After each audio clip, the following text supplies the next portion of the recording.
Wolf Girl and Black Prince, we got a confession. Yeah, a confession already in episode 3. I don't know if they're making this into a trend. All these romances that I've been seeing, especially the ones that are new, we see that the girls are actually confessing way more sooner than we expected it to. Because back then, they used to wait, till later on, at the very end. But now these romance comedies, they're getting there, man. They're speeding the process up and making it more dramatic. And I'm liking this, man. She already confessed and I'm ecstatic. I can't wait. But the thing is, she got turned down. I saw that coming a mile away. She got shut down. He said, "You're only falling in love with me because, we're pretending to date. And you think it's all an illusion that you're falling in love with me." Obviously, Erika just agreed with him just because she didn't want to cry. She didn't want to look like a fool. And she ran away crying. A very touching scene. I kind of had a little heartbreak right there. I thought maybe, just maybe, Sata would maybe recognize the love attraction that she had towards him. But no, he just objectively said no. So yes, man, I kind of really would have wished that he would have, maybe let her down a little bit more easier. Maybe he would have had more character development, because we see that this whole episode just focused on Erika taking care of Sata.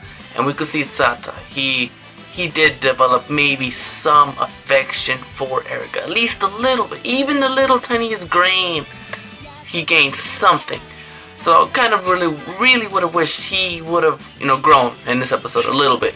But no, he's still the same guy, which will make for a very interesting story. Because I've seen this, and honestly, this is my favorite route when it comes to romance comedy. And that path is, we see this girl, she's usually delusional. She falls in love very easily. And they don't care what the guy is. He could be a douche, he could be a prince, he could be a womanizer. They don't care about that. They just love him for who he is. And then usually the guy turns them down, which makes the girl vulnerable. And in terms, some other guy comes in the picture, and then we finally get to see the growth of that character that turned down the girl. And finally him saying, I do love you, blah blah blah, take me, I want you. The other guy, I'm sorry I did that. That's my favorite part. That's personally my favorite part of a romance comedy.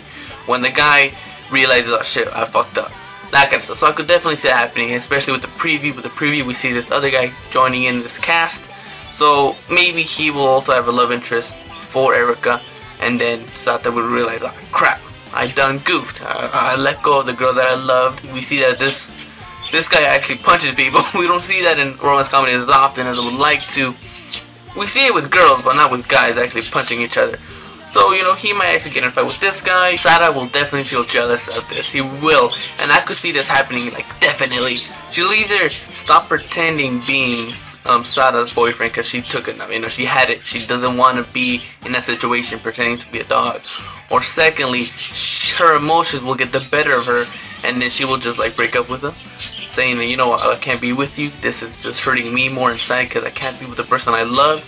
But overall, man, this is definitely going to happen, that they're going to stop pretending to be boyfriend, girlfriend. They're going to just stop. So, yeah, it'll be like a little pretend breakup.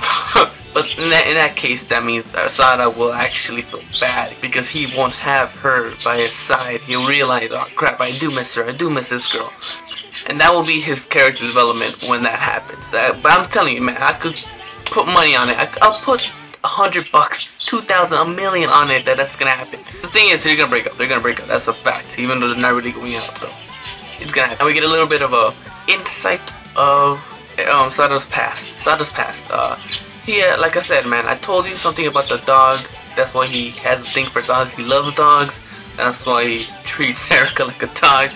And I was right. I said that he probably had a dog that probably passed away. The thing is, I didn't know what situation the dog was in, if it was an ex-girlfriend's dog, blah blah blah. But we just figured out that when he was in 2nd grade, he had this dog that he loved, which passed away.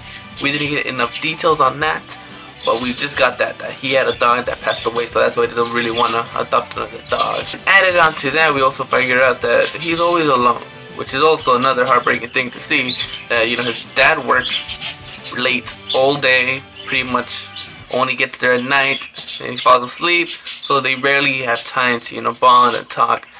According to Sata, that his mother is also gone. She's out of the picture, so I don't know if it's a divorce Maybe he just hid the fact that maybe she died or something. We don't know about that. We don't know at all. But we just see that, you know, Sata's been alone his whole life. That's why he prefers to be alone. Maybe that's why. Maybe he believes he's the one that drove their parents out. Maybe he feels responsible for that. That's why he doesn't really want to get in a relationship, because he feels like he will hurt the girl he's with. Maybe that's the case why he doesn't really want to take a relationship seriously. But I'm telling you now, man, it's taking the route that I prefer in romance comedies. Hopefully it keeps it that way, and with this new love interest, I could definitely see a huge challenge. Maybe Erika will really fall in love with this guy. They'll go out, and then, you know, Sata, he'll have to take her back somehow. So, man, great episode. I enjoyed it. And yeah, man, leave me your thoughts down below. What do you guys think of this episode? A lot of people are comparing this to A Horror Ride. Me, personally, I don't see no similarities at all. The only similarities I see with this anime is It Is Our Kiss. If you guys seen that anime, you know what I'm talking about. It has the same premise pretty much. Hawkeye, supposedly Hawkeye, when this cute kawaii girl asks them out, and then usually the guy treats him like shit. That's pretty much what's happening, because, you know, It Is Our Kiss, Kire, he treated her like shit. You know, it took Gomi, I think that was her name, Gomi or Kokiko. I can't even pronounce her fucking name. But yeah, it took her like years before they actually went out, so I'm pretty sure that's gonna happen with this anime too. But it'll get there. It'll get there. Leave your thoughts down below. Thank you. Take care. Be safe. Have an awesome day, guys. It means a lot. Peace.